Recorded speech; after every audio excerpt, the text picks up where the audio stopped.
So before we dive into part 2, let me first mention that I made a minor mistake on part 1. I mentioned that the Unity micro mount had a height over bore of 3.66 inches when it actually has a height over bore of 3.47 inches.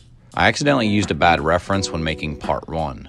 Now don't freak out too much because this minor change doesn't really change the overall group size much when corrected for this optimal zero distance, which would be roughly 57 yards using our original 16-inch barrel with M193 ammunition. To make it up to you, let's compare the 3.47-inch height over bore 0 to 57 yards, even though you may have already 0 to 61 yards, which is actually more accurate to a setup such as the SIG Virtus, which has a higher bore height to rail for its internal recoil spring setup in the upper receiver. Following the correct 3.47 Unity height at the 61 and 57 yard zero distance, we can simply calculate our impacts out to 300, and overall the difference was only 0.45 inches or 1/2 of an inch overall, so no worries here. Honestly, you'll be fine if you already zeroed your Unity mount to 61 yards for a tight minute of man setup. If you're having a hard time measuring in an exact 57 yards to achieve this zero for your Unity mount on a 16-inch barrel, remember, if you run your trajectory, you can see where you should be impacting at both 25 and 50 yards. Then simply put a new point of impact on your target. You could zero 1.8 inches low at 25 yards or 0.36 inches low at 50, and you should have this same exact 57 yard zero. A lot of companies have custom targets to achieve an unorthodox zero distance if your local range only has 25 yard increments to place your targets. Online, you will also find a lot of articles giving different heights from bore to rail and rail to optic.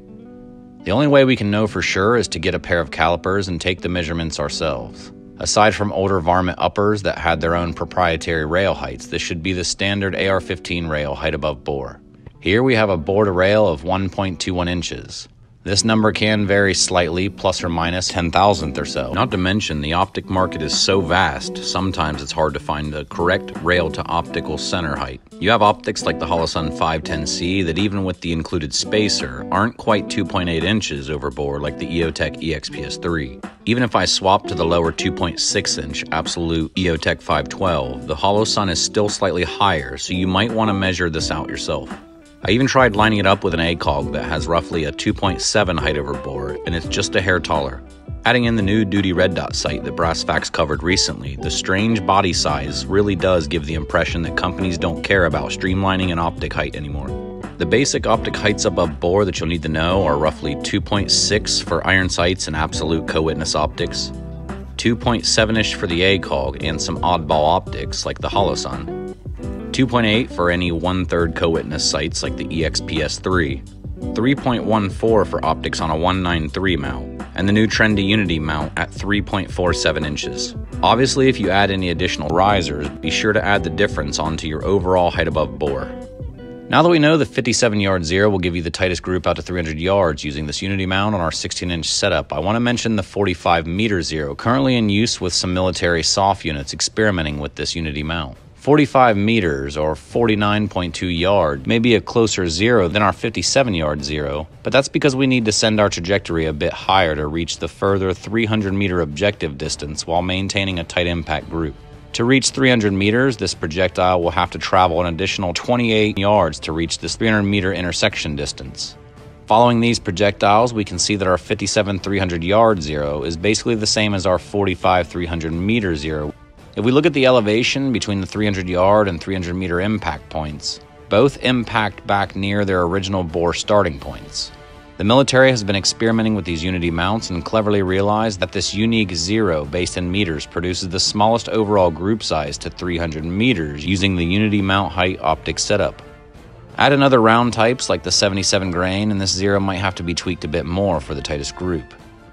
These trajectories play into some more important considerations such as off-angle shooting and efficiency to get low probability shots without having to think under pressure. And remember, yards and meters are not the same length of measurement, and people substitute these zeros interchangeably without a distinction between yards and meters before they recommend. This brings me to the next topic. I had a comment I wanted to cover while I'm creating trajectories, starting with someone mentioning there's no such thing as a 25-300 zero. There is a 25-300 zero, it just happens to be in meters and not yards. It also happens to be for the 14.5-inch M4 variant of the M16 family of rifles. The 36-300 zero is a generalized zero for average citizens running a 16-inch rifle on a yardage-based range. If we use a 33-meter or 36-yard zero, we would fall short on our 300-meter target, giving us a larger overall group size. Now, why does the M16 get zeroed using the Z marking on the rear sight at 25 meters? Well, like we discussed, barrel length and velocity does affect the trajectory, and to get a tight overall group, we've been learning about custom zeros. The military zero ranges are mostly set at 25 meters for paper zero targets. Pistols and M4 carbines can easily be zeroed at 25 meters, but for cost and efficiency reasons, adding a 31-meter zero distance for the M16 isn't practical. By turning the rear elevation knob to Z on the 20-inch M16, we will have angled our bore upward just enough that when we zero centered on our 25-meter target, we can then rotate our rear knob back to the 3 marking, bringing our bore axis down just enough to get ready for it. A 31-300-meter zero with the 20-inch variant on a meter-based range. This should clear up why the Z-3 exists on the longer barrel rifles. The 20-inch barrel creates more muzzle velocity, so it requires a lower bore axis angle so that the trajectory performs almost the same as the 14.5-inch barrel bore axis that's 0 to 25 meters. This creates a similar trajectory and overall group size out to 300 meters, whether a soldier is using the M4 or M16. Now that we understand what is happening here, let's watch the trajectories out to 300 meters with both the carbine and rifle variants. Had we not zeroed at 25 meters on the Z marking, our 20-inch M16 barrel trajectory would have been sent much higher, resulting in a larger overall group size out to 300 meters and a higher max ordnate. By synchronizing these trajectories to be similar, one could switch between the two and intuitively use the same holds, whether it's an M4 or an M16. I recommend you all record your average velocity with a chronograph and input that information into multiple zeros until you get the tightest group possible to your end target distance. A high quality barrel will help keep this group size down as well, which is the last consideration I want to cover.